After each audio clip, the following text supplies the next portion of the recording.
How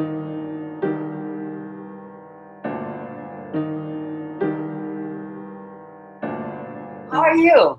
Great, chilling. I do want to say, Bachelor no more, Joe. Congratulations. Yeah, thank you, thank you. What's important to you right now?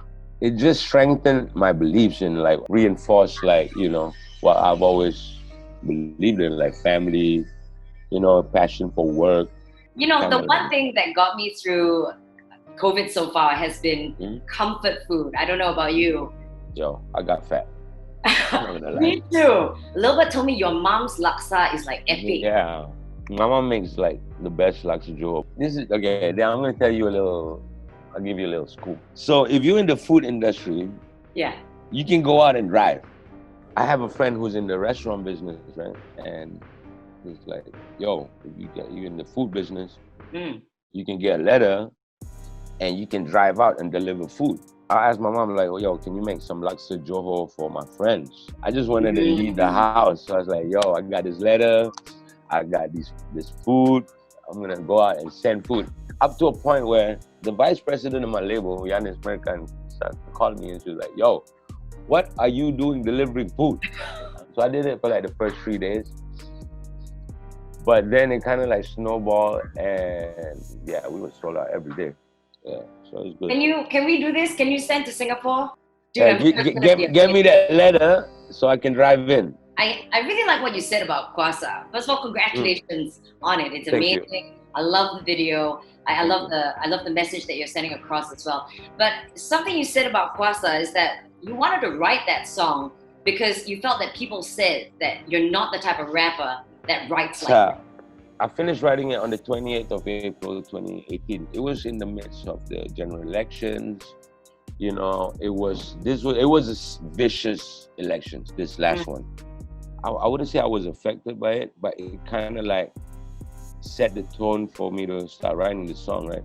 mm, But in no way or form is this solely an observation of that moment. But then I went kind of ham on verse two with mm. also like just being a bit more technical because people don't see me as that guy that can be. There's one line that says bila yang ditindas akhirnya bertahta mereka akan merasa kuasa. So it means when the oppressed are finally throned, Mm. they will feel power. I just wanted to show to the fans that Mm. normally for single choice, we wouldn't go for a track like this. Although we do have a few heavy type songs, more lyrical tracks. What is the best part of this process when it comes to the whole thing about music? Is it songwriting? Is it like sort of co-directing the video? I feel like you're very involved in every stage of Yeah. this art. For me, the most fulfilling part of the process of the song is actually performing it. When you go to a concert and the energy is like, on stage it's like that too. It's like we feed off that vibe. Mm. Yeah, that's food for my soul kind of thing. That's a very, very good feeling. You know, Mm. I started a business when I was 25 and I Wow. failed majorly. I've failed many times too. Like, Yep. was there a point in your life where you experienced failure, but it Of taught you course. so much, it like whooped you in the ass, and you're like, you still Of think course. about it till today? When Too Fat blew up, I was sort of like thrust into the limelight, and it was a roller coaster ride for a good 5-6 years.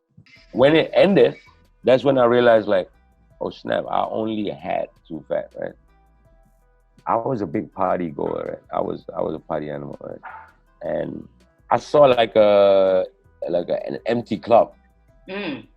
right? And my friend owned this club, so I just, me and my big mother, I was like, yo, give me give me Tuesday night.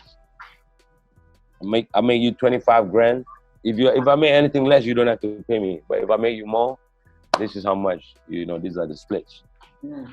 And boom, we took over one Tuesday. It was just me and T-Bone. T-Bone was Too Fat, DJ.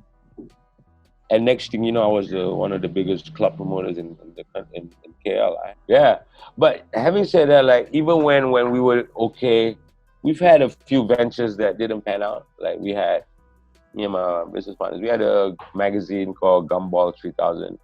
And I'm not embarrassed to say that, yeah, it didn't turn out like how we expected. So sometimes you make choices where you can't really live with regrets.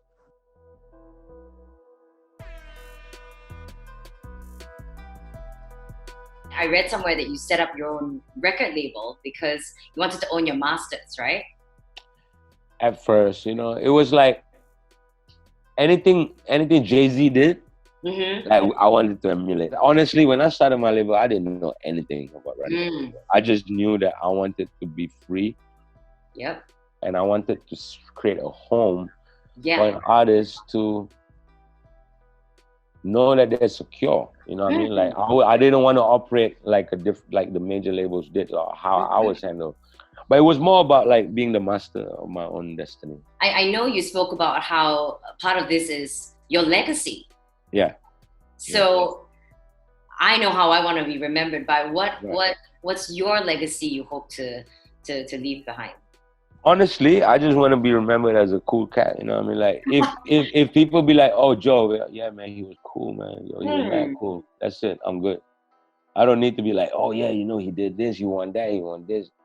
I just want to be remembered as a cool cat that did a bunch of cool shit, when he was alive. Just talking to you right now, I feel like you have a bunch of principles. You've got a bunch of values that you live by. And what are some of like your life values, principles that you kind of stick by on a daily?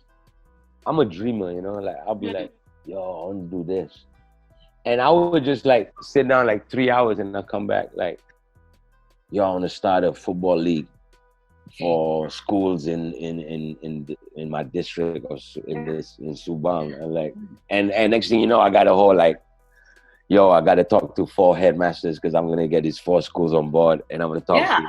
I feel like just talking to you, like honestly, I know one day you'll make that football thing happen.